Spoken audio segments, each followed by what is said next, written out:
सईद साहब, आपके पास जो बच्चे स्क्रीन पे आ रहे हैं ना, जी जी। इनका स्क्रीनशॉट लेके रखिए और इन बच्चों की अटेंडेंस मार्क कीजिएगा।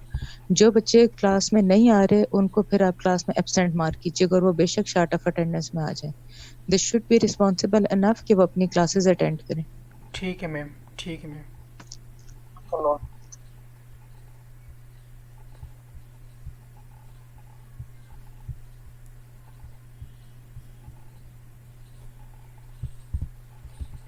अच्छा, तो जिस तरह मैं कह रहा था कि हमारे पास प्लाज्मा में एंजाइम्स होते हैं जो कि हमारे पास प्लाज्मा में स्पेसिफिकली वर्क करते हैं। फॉर एग्जांपल कोagulative एंजाइम हो सकते हैं आपके पास, ठीक है, जो कि कोagulation में आपके पास हेल्प करते हैं, जो कि लीवर से आपके पास प्रोड्यूस होते हैं और सिक्रीट हो जाते हैं प्लाज्मा में, जहाँ पर वो अपना काम कर रहे होते हैं। लेकिन इस तरह कुछ और भी होते हैं जिसको कहते हैं सेल डिराइव्ड, ठीक है। सेल डिराइव का जो आपके पास एंजाइम्स होते हैं उसका प्लाज्मा में कोई काम नहीं होता, वो असल में सेल के अंदर ही काम कर सकते हैं। फॉर एग्ज़ाम्पल आप एलेनिन ट्रांसमीनेस ले लें एग्ज़ाम्पल। फॉर एग्ज़ाम्पल आप स्पार्टेट ले लें, ठीक है। ये आपके पास डिफरेंट एग्जाम लीवर के जितने भी आपके पास इंजाइम्स हैं, ठीक है। फॉर एग्ज़ाम्पल आपके पास एल हो गया है, AST हो गया है, जो कि आपके पास लीवर सेल में बहुत ज़्यादा काम करते हैं, लेकिन वो प्लाज्मा में सेल में काम नहीं कर सकते, प्लाज्मा में आपके पास काम नहीं कर सकते, ठीक है। तो आपके पास प्लाज्मा जो जो आपके पास ह्यूमन बॉडी में प्लाज्मा है उसमें अबाउ 40,000 आपके पास प्रोटीन्स होते हैं, ठीक है। इसी तरह आपके पास उसमें डिफरेंट एंजाइम भी होते हैं, ठीक है। उसमें कुछ फंक्शनल एंजाइम्स होते हैं, कुछ नॉन फंक्शनल एंजाइम्स होते हैं। जो नॉन फंक्शनल एंजाइम्स होते हैं वो ज़्यादातर कहाँ से आते हैं आपके पास, वो ज़्यादातर आपके पास सेल्स से आते हैं। फॉर एग्ज़ाम्पल एक LDH की एग्ज़ाम्पल मैं आपको दे रहा हूँ, लैक्टेट डिहाइड्रोजिनेज एंजाइम, ठीक है। वो आपके पास ज़्यादातर आरबीसी में मौजूद होता है, ठीक है। और सेल्स भी हैं आपके पास, माइकार्डियल भी हैं, वहाँ भी आपके पास मौजूद होता है, ठीक है। लेकिन जब आपके पास सेल रैप्चर हो जाता है, सेल टूट जाता है, तो यही इंजाइम आपके पास कहाँ आ जाता है, आपके पास प्लाज्मा में आ जाता है। अब उसका काम तो प्लाज्मा में है ही नहीं, क्योंकि वो तो सेल के लिए स्पेसिफिक है। तो ऐसे जो एंजाइम्स होते हैं जो आपके पास सेल के लिए स्पेसिफिक होते हैं, ठीक है, उसको हम सेल्स डिराइव कहते हैं। जो आपके पास उनका काम होता है वो सिर्फ सेल के अंदर ही होता है, लेकिन वो आपके पास प्लाज्मा में काम नहीं कर सकते, ठीक है। तो एज अ होल जब हम बात करते हैं प्लाज्मा एंजाइम्स की, तो प्लाज्मा में हमारे पास जो एंजाइम्स होते हैं वो प्लाज्मा के अपने होते हैं, ठीक है, जो सिर्फ और सिर्फ प्लाज्मा में काम करते हैं, या वो आपके पास डिफरेंट सेल से आते हैं, ठीक है। लेकिन उन जो सेल से आपके पास जो एंजाइम्स आते हैं वो उनका कोई काम नहीं होता, वो नॉन फंक्शनल होते हैं, ठीक है। तो प्लाज्मा जो डिराइव्ड एंजाइम्स हैं, these enzymes act on substrate in plasma and their activity is higher in plasma than in cells, ठीक है। जो एंजाइम्स आपके पास जो प्लाज्मा में होते हैं वो ज़्यादातर किस पे काम करते हैं, वो वाले सबस्ट्रेट जो प्लाज्मा में आपके पास होते हैं, और इसके अलावा वो सेल के अंदर आपके पास काम नहीं कर सकते।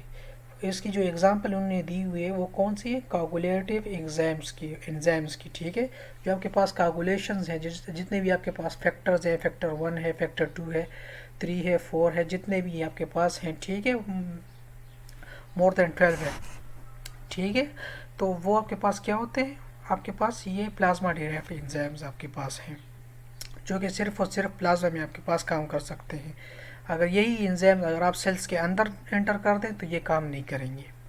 इसी तरह अगर आपके पास सेल है और वो उसके अंदर जो एंजाइम्स हैं, फॉर एग्जांपल लैक्टेट डिहाइड्रोजिनेज आपके पास है, LDH जिसका सिंपल एब्रिवेशन फॉर्म है, तो वो आपके पास सेल के अंदर काम कर सकता है, लेकिन प्लाज्मा के अंदर उसका कोई अमल दखल नहीं है।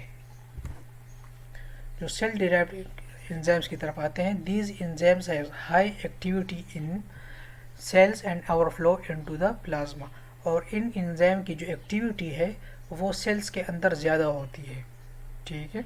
लेकिन जैसे ही ये रेप्चर हो जाते हैं ये सेल्स, या उस टूट जाते हैं, या हेमोलिसिस होती है, ठीक है, तो ये आपके पास कहाँ पर आ जाते हैं, प्लाज्मा में आ जाते हैं। अब उन्होंने क्लासिफिकेशन की है हमारे पास प्लाज्मा एंजाइम्स की, प्लाज्मा एंजाइम की हमारे पास क्लासिफिकेशन क्या है, इसको हमने डिवाइड किया है फंक्शन एंजाइम्स में और नॉन फंक्शनल एंजाइम्स में। कि इस प्लाज्मा में जो का फंक्शनल है एंजाइम्स उनको हमने एक साइड पे किया है, और प्लाज्मा में जो हमारे पास नॉन फंक्शनल्स हैं जो कि प्लाज्मा में उनका कोई काम ही नहीं है, जो कि सेल डिराइव्ड है, उनको हमने नॉन फंक्शनल एंजाइम का नाम दिया हुआ है।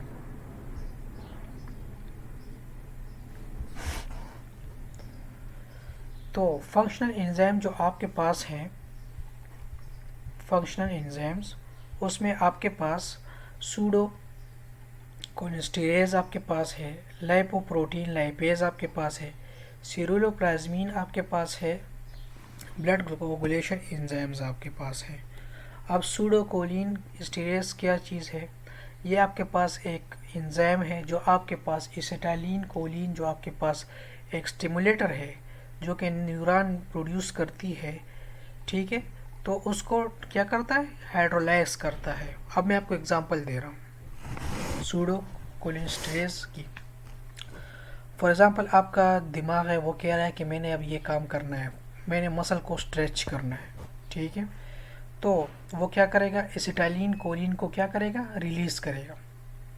वो एसिटाइलिन कोलिन जाकर मसल में जाएगा, वहाँ वो क्या करेगा, उस मसल को स्ट्रेच कर देगा। लेकिन अगर जब तक ये एसिटाइलिन बाकी रहेगा तो मसल स्ट्रेच ही रहेगा। मसला ये है, अब आपने तो 1 मिनट के लिए मसल स्ट्रेच की ज़रूरत है, वो यहाँ तो फिर 1 घंटा हो जाएगा, मसल स्ट्रेच ही रहेगा क्योंकि एसिटाइलिन कोलिन तो वहाँ पर मौजूद है। तो सूडोकोलिनेस्टेरेज का जो काम है वो क्या है, वो क्या करेगा, आपके पास जो एसिटाइलिन कोलिन है इसको हाइड्रोलाइज कर लेगा, इसके जो फंक्शन है उसको ख़त्म कर देगा, ठीक है। और जो आपके पास वहाँ पर मसल है, जब वहाँ पर आपके पास एसिटाइलिन कोलिन ख़त्म हो जाएगा तो आपका मसल खुद ही आपके पास रिलैक्स हो जाएगा। इसी तरह आपके पास लाइपोप्रोटीन लाइपेज है, इसी तरह आपके पास सिरिलोप्लाज्मीन है। इसी सिरिलोप्लाज्मीन आपके पास क्या करता है, आपके पास ये ट्रांसपोर्टेशन करता है, किस चीज़ की, कॉपर की। ये आपके पास कॉपर की ट्रांसपोर्टेशन करता है। और इसी तरह आपके पास ब्लड कोगुलेशन एंजाइम्स हैं जो आपके पास क्या करते हैं, आपके पास जो आपके पास ब्लड कोगुलेशन एंजाइम्स हैं ये आपके पास हीलिंग इफ़ेक्ट्स हो ये सारी चीज़ें करते हैं। इसी तरह आपके पास जो नॉन फंक्शनल एंजाइम्स हैं, नॉन फंक्शनल एंजाइम से यहाँ मुराद ये है कि आपके पास प्लाज्मा में जो आपके पास नॉन फंक्शनल है जो कि सेल से डिराइव होते हैं, मतलब ये है सेल से डिराइव का कि ये सेल से आ रहे होते, इनका कोई फंक्शन नहीं होता प्लाज्मा में। तो आपके पास एस्पार्टेट ट्रांसमिनेज है, क्रिएटिनिन काइनेज है जो कि हार्ट से रिलीज़ होता है, एमाइलेज है, जिस तरह हमने फर्स्ट सेमेस्टर में पढ़ा हुआ है एमाइलेज क्या चीज़ है, ठीक है। इसी तरह अल्कलाइन फॉस्फेटेज है जो आपके पास सीक्रेट होती है कहाँ से, नॉन फंक्शनल एंजाइम से। यहाँ तक आप लोगों को समझ आ रही है, कोई सवाल है तो पूछ सकते हैं। सर आवाज़ हम कट रहा जी सर। अच्छा चले, मैं इसको वैसे भी रिकॉर्ड कर रहा हूँ, ठीक है। तो ये फिर मैं आपको उसको व्हाट्सएप ग्रुप में आपको ये सेंड भी कर दूँगा, इस तरह आपको आवाज़ फिर ठीक आ रही होगी, ठीक है, जो आप उसको वीडियो को डाउनलोड करेंगे।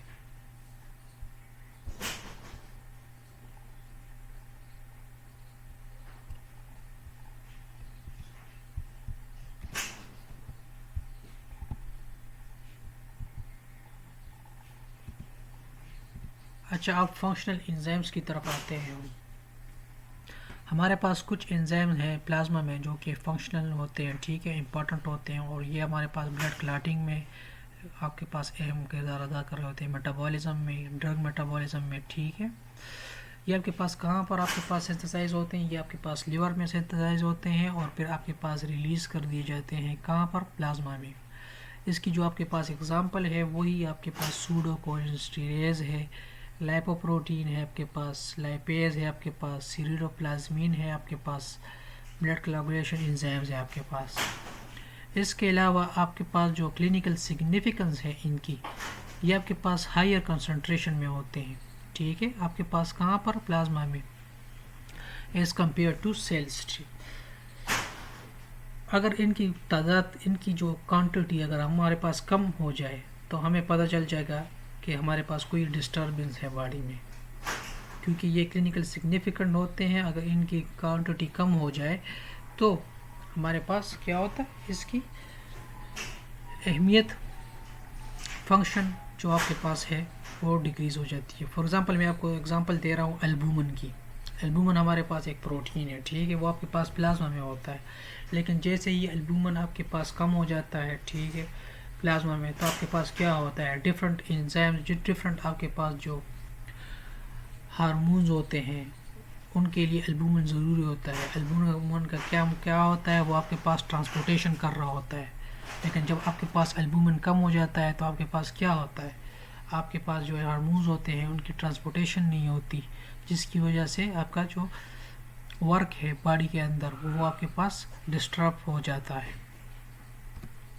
इसके अलावा आपके पास जो नॉन फंक्शनल एंजाइम्स है आपके पास, जो कि सेल से डिराइव्ड होते हैं, most of the enzyme present in the plasma serve no function in the plasma. और ये जो एंजाइम होते हैं जो प्लाज्मा में मौजूद होते हैं, इनका कोई काम नहीं होता प्लाज्मा में। Non functional enzymes are derived for cells of organs and tissues. और ये आपके पास एंजाइम्स जो आपके पास होते हैं, ये सेल्स और ऑर्गन से और टिश्यूज से आपके पास सिक्रीट होते हैं। कहाँ पर, आपके पास प्लाज्मा में। और आपके पास ये हाई कंसंट्रेशन में होते हैं, कहाँ पर, आपके पास सेल के अंदर, ठीक है, जिसकी वजह से जैसे ही आपके पास सेल रैप्चर होता है तो यही आपके पास जो प्लाज्मा जो एंजाइम्स हैं ये आपके पास प्लाज्मा में आ जाते हैं। इनकी क्लिनिकल सिग्निफिकेंस क्या है नॉन फंक्शनल एंजाइम की, ये आपके पास थोड़े अमाउंट में होंगे प्लाज्मा में, और अगर ये आपके पास इंक्रीज़ हो जाए, फॉर एग्ज़ाम्पल, ठीक है, अगर आपके पास वैसे ये प्लाज्मा में मौजूद नहीं होते, बहुत कम मकदार में होते हैं, लेकिन अगर आपके पास हाई मकदार में अभी ये आ रहे हैं प्लाज्मा में, तो इसका मतलब ये है कि आपके पास ये कुछ सेल टूट रहे हैं, ठीक है। फॉर एग्ज़ाम्पल LDH आपके पास बहुत ज़्यादा हाई आ रहा है प्लाज्मा में, अगर आप टेस्ट करते हैं तो इसका मतलब ये है कि आपके बदन के अंदर सेल टूट रहे हैं, RBC टूट रहे हैं, या जो भी है आपके पास, आपको माइकार्डियल इन्फार्क्शन है, जो भी है आपके पास, बहुत सी आपके पास कह सकते हैं, बहुत से आपके पास कंडीशन आ सकते हैं।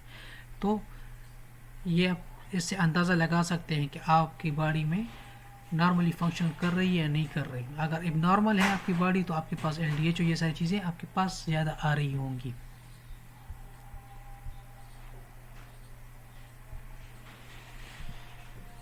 Causes for increased level of non-functional enzyme in plasma। अब जो causes हैं आपके पास, जो increase level of non functional enzymes है आपके पास प्लाज्मा में, उसकी काजेस क्या हैं, क्यों ये आपके पास नॉन फंक्शनल एंजाइम आपके पास प्लाज्मा में आते हैं। तो इसकी जो सबसे बड़ी वजह है वो है आपके पास हाइपोक्सिक कंडीशन।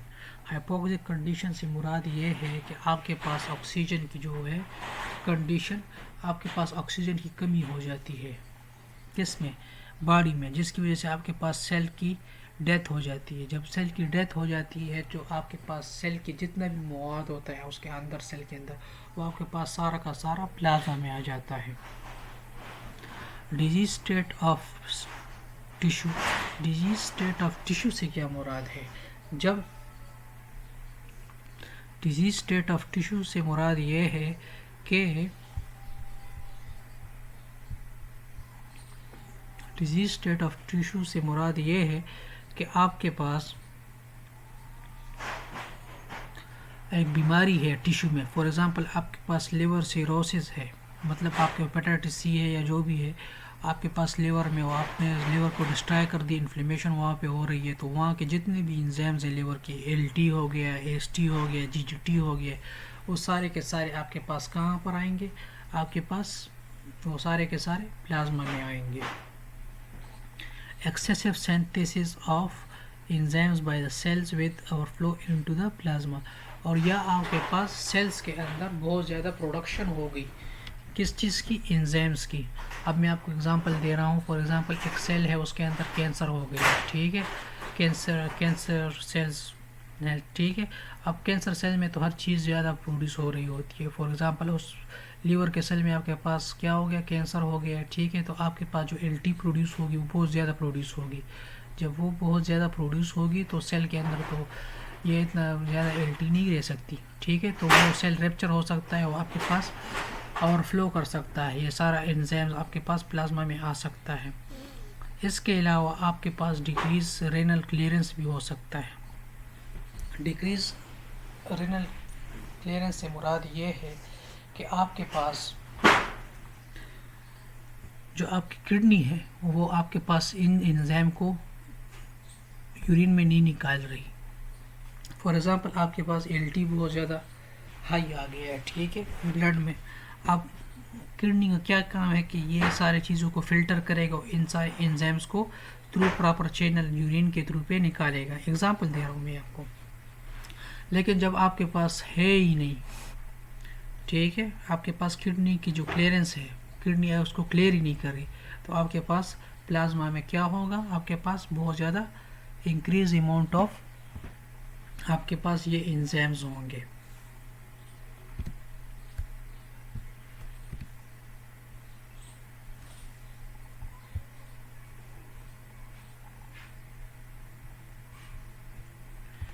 इसके अलावा आइसो एंजाइम्स और क्या चीज़ हैं, आइसो एंजाइम आपके पास जिस तरह आइसोमेरिज्म है इसी तरह आपके पास आइसो एंजाइम्स ही हैं। एक एंजाइम के डिफरेंट फॉर्म्स होते हैं, ठीक है, जो कि कैटेलाइज करते हैं एक सेम रिएक्शन को। जब आपके पास एक एंजाइम के डिफरेंट मल्टीपल फॉर्म्स होते हैं इसमें, और वो क्या कर रहे होते हैं, केमिकल रिएक्शन को, एक ही केमिकल रिएक्शन को कैटेलाइज कर रहे होते हैं। फॉर एग्जांपल एलडीएच के आपके पास 5 है।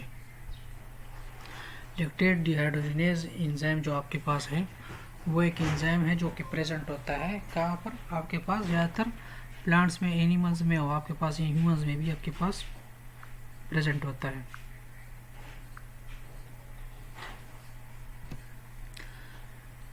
लैक्टेट डिहाइड्रोजिनेज क्या काम करता है, वो कन्वर्ट करता है लैक्टेट को पायरुवेट में।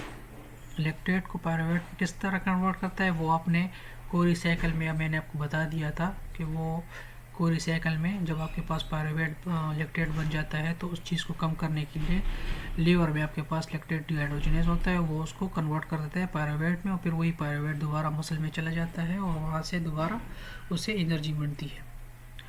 तो लैक्टेट डिहाइड्रोजिनेज आपके पास उसके 5 आइसोमर्स हैं, आइसो एंजाइम्स हैं, LD1, LD2, LD3, LD4, LD5। जो नॉर्मल वैल्यूज़ हैं इसकी वो क्या है, 125 से लेकर 220 यूनिट पर लीटर। इस जो आपके पास ये जो आपके पास क्लिनिकल एंजाइमोलॉजी है, इसमें ज़्यादातर हम क्लिनिकल साइट को टच करेंगे, ये याद रखिए। इसमें डिफरेंट एंजाइम हम पढ़ेंगे।